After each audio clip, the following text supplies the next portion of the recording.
odds are most of us don't come from well-connected families or generations of college-educated professionals. Odds are if we do graduate college and then go to graduate school, we don't end up in the innovations business for lots of reasons, but most people don't. Most people don't. We stick out, and our challenges are real. A Latino entrepreneur that I met not long ago, a former investment banker, was telling me about his pitch to a VC. I see people shaking their head because you know where I'm going with this. As he's walking in the door, the guy says to him, "Well, you don't look like an entrepreneur."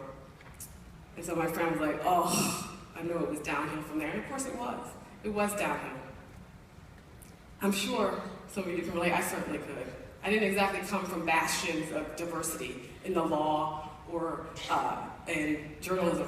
But I gotta tell you, I have never, ever felt more invisible than I have in this business. Last year, I'm standing there with some incredibly powerful entrepreneurs, investors, and I'm making no headway. We're talking zero.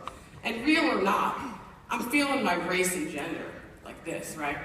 So I go out and I buy The Invisible Man, which I'd never read by Ralph Ellison. And his words, written in the 1950s, oh boy, did they hit me. And he writes, "I am invisible, understand, simply because people refuse to see me, like the bodiless heads you see sometimes in circus sideshows. It is as though I have been surrounded by mirrors of hard, distorting glass.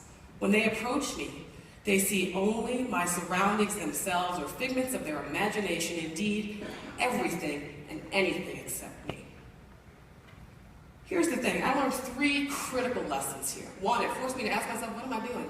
I have choices, just like we all have choices. I realized how deeply I believe in creating and pushing the envelope beyond what we know. And 2, I really missed a potential opportunity here, right? Because I was feeling out of my league, because I'm so new to the innovations business. I mean, I'm talking new. So new that when I was telling a friend last year that I've been asked to speak at the SXSW conference, he looked at me and he was like, "What is she talking about?" He was like, "Oh, I think you mean South by South." I was like, yeah, that one, South by Southwest.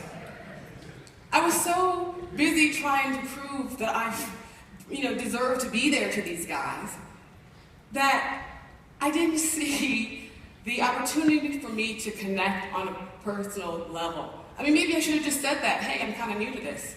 Maybe it would have worked. Maybe not, but the point is I didn't try. Too busy trying to be smart. Lastly, I realized there's a certain latitude in the innovations business, which is this: if we claim it, there is a latitude there. Because what are we doing?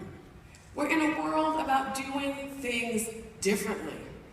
Since there's no set formula, I say, let our conviction fuel a practice of injecting relevant humanity into our professional efforts.